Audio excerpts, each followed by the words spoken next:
Ghana man anɔpɛ mu akwaya aboadu mesa ene mu ahyia. Ema mu nyinaa kye. Efa kwanya iso na machia na nanom atra nkonwa wo man mu ha nyinaa. Ne titru de odi kan eye techimaman hene osi ade ya kumfia me otoso 9. Afi machia de ote krawe ne brawe nguma so. Otumfo setu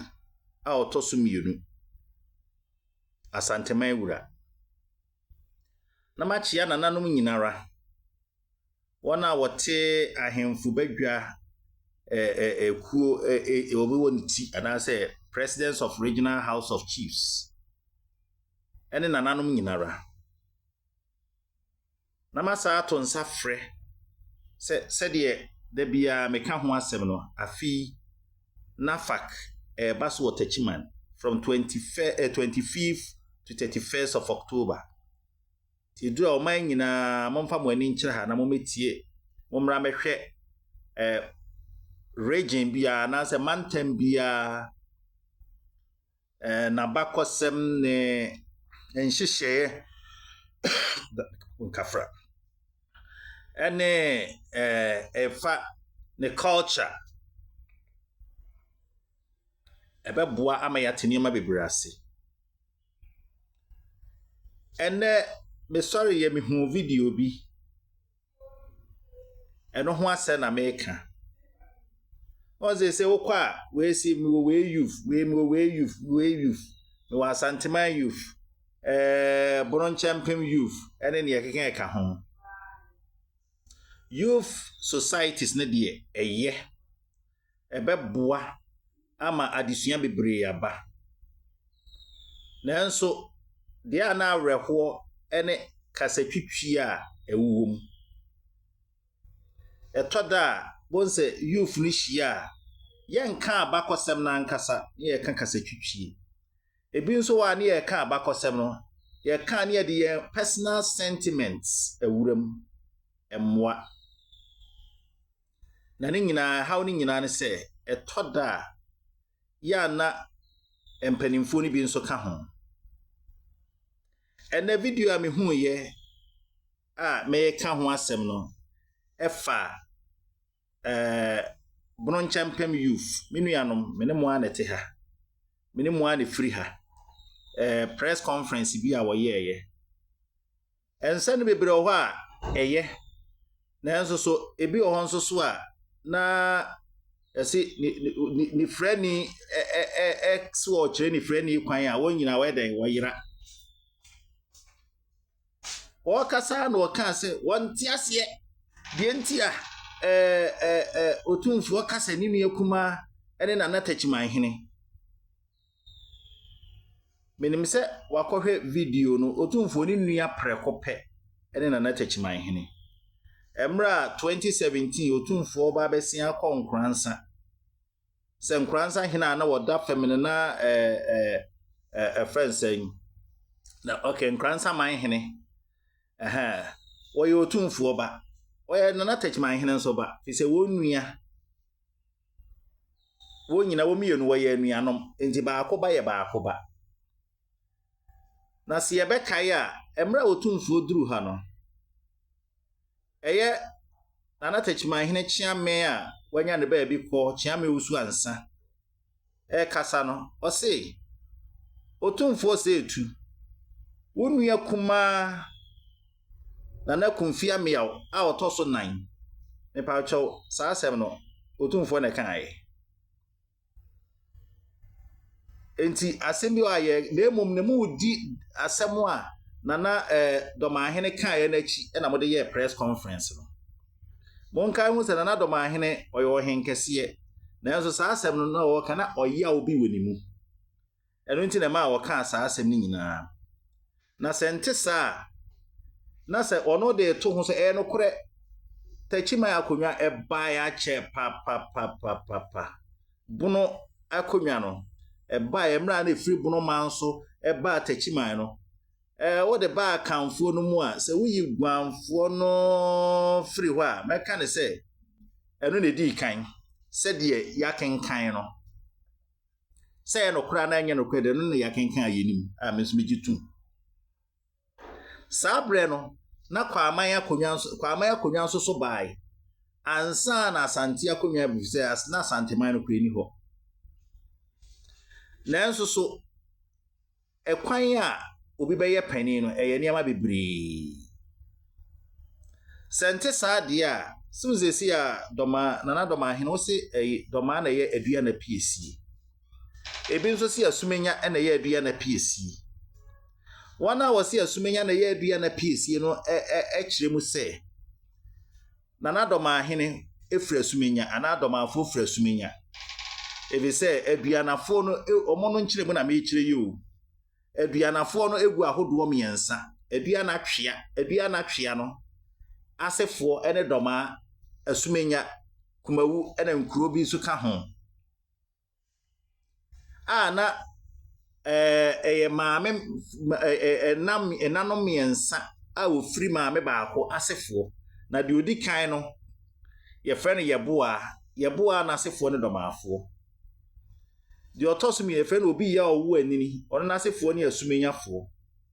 Na de otosomi ensa ne frɛ no sene fonton ono na asefo ne kumawufo. Akonya to wo kumawu ena wo se nanka obi ya frɛ yeboa na oye pani no ne ma ene di ade na enso so no ne ma no ma no mususa na emom obi ya owu ani no emom na ne ma eye ma ye mpanimfo ene nam tete no okonti o select ye omuno bi oyi omuno bi ema okodi ade yes akonwa no na wo hodada asuminya akonwa no wo hodada eno na anye yeboa asefo no ede anti otudu ohoko ka wonua no a wokọ owo friends no adi kan wakwamu akwamufo no ekoka won ho eno nti se yetie eno no edie no a na ekire se asumenya ena ye piesie. On the other hand doma so ekire se wo free akwamumom ena obetena asumenya. Ti se wo free akwamu ena wo betena asumenya because say akonwa toye na entafo mienu ohene se ansa na ohene be wo se o ka kire panimfo no bi se yemfa pani eni ade o ka kire panimfo no bi so se yemfa kakra ni ade ena dodo no a panimfo no bi ede wo adwene ma se pani no be di ade ba na ohema no ede ne de ne se kakra no ene be di ade enti ohun sare no se ene yemfiri ha ye paaso ju yempentokwa bia ene wo free ho a wo se no wo free ho na ohun edom e kan no se we de edom ma ene be ye edoma eno so yemba se eye no kore se ye no kore dia ene na akwamu akonwa no eye bia na akonwa wakwamu no eno so anyini kyen doma akonwa enti doma so ntime nka se oye adua na PC ene na eye akwamu eye niama bebre na ma obi ye piesie ena obi abaye bia manu anaso obi abaye mansa ana bibisa enye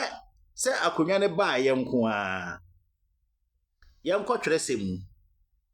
Jacob ne Esau na ye wo ne kane eye Esau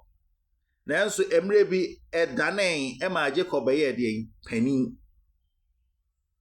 eye kwan bebre ena obi be ye piesie se wo ba kane etima wo ye piesie ye wo kane etima wo ye piesie ana se ekon mu wudi obi so a wotumi be ye piesie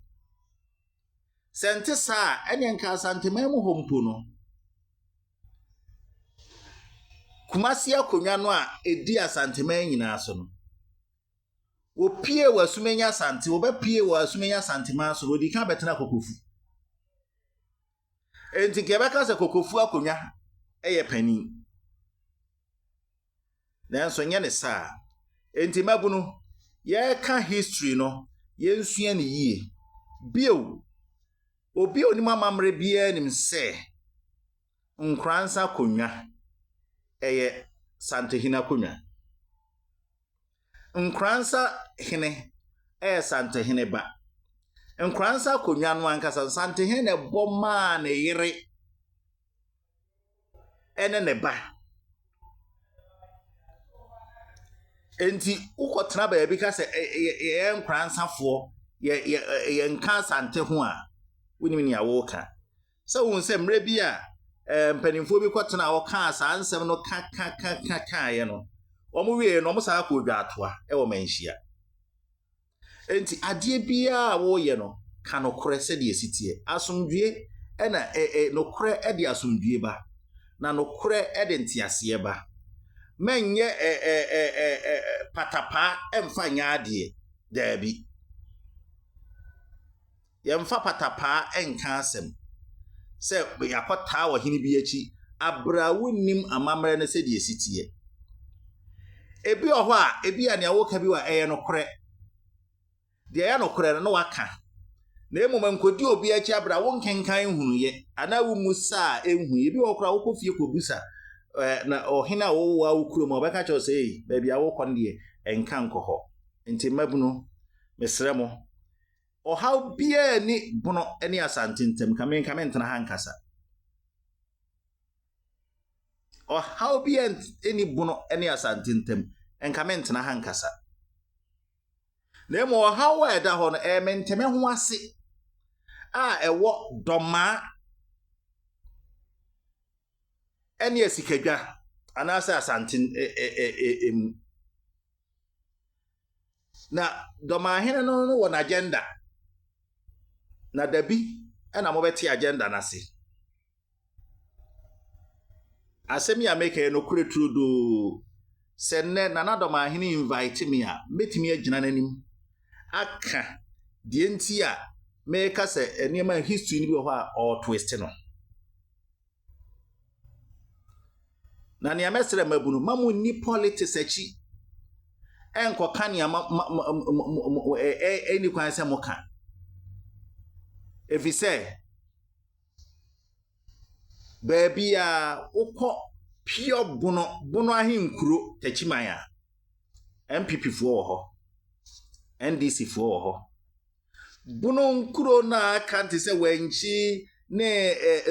ensu atre ensoko do sayini nyina no MPP fo wo ho NDC fo wo ho so ahum enti mesremo saa na ukọ Asante mamu a MPP fo wo ho NDC fo wo ho enti politics de me mfa ma ahensemu medamo ase nyame nhira mu nyina